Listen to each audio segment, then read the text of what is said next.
اور یہ کہا گیا ہے کہ یہ پوری دنیا کے اندر پھیلی ہوئی ہے اور مزید پھیل رہی ہے۔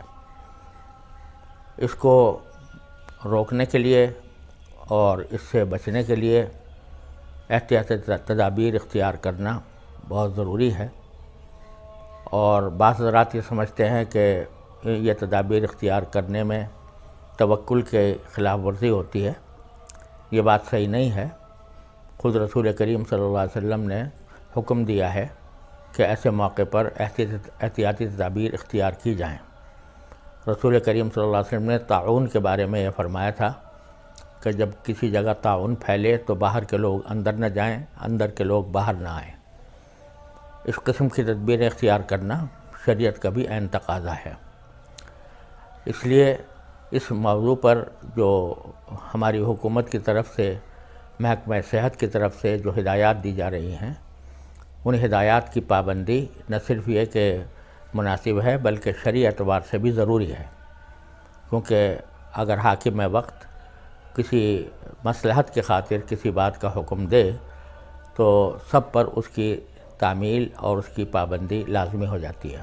خاص طور سے جہاں پر بڑے اجتماعات ہوں ان کے اندر اس وائرس کے پھیلنے کا خطرہ زیادہ رہتا ہے، تو جو بڑے اجتماعات ہیں وہ یا تو منعقد نہ کیے جائیں، ان کو مؤخر کیا جائے۔ جیسے شادی بیاہ کے اجتماعات ہیں، تو ویسے بھی شادی بیاہ کے اندر بس سنت یہی ہے کہ اختصار اور سادگی کے ساتھ وہ تقریب منعقد کی جائے اور کوئی بڑا اجتماع نہ کیا جائے۔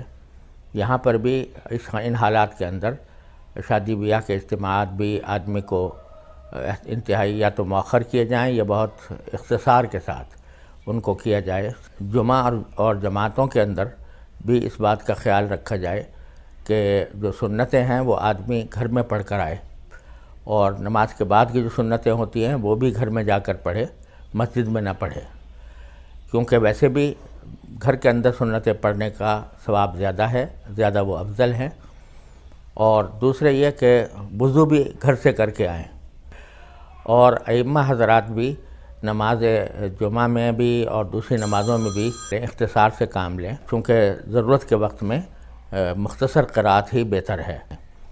اسی طرح جو ہدایات محکمہ صحت کی طرف سے دی گئی ہیں کہ اگر وبا زیادہ پھیل جائے تو مصافحہ کرنے سے بھی پرہیز کریں، تو اگر یہ ہدایت آتی ہے تو اس پر بھی عمل کرنا چاہیے۔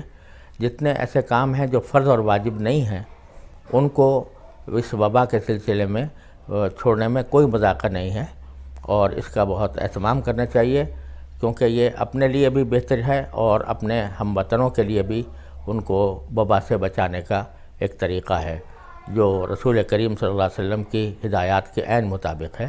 اس پر عمل کرنا چاہیے۔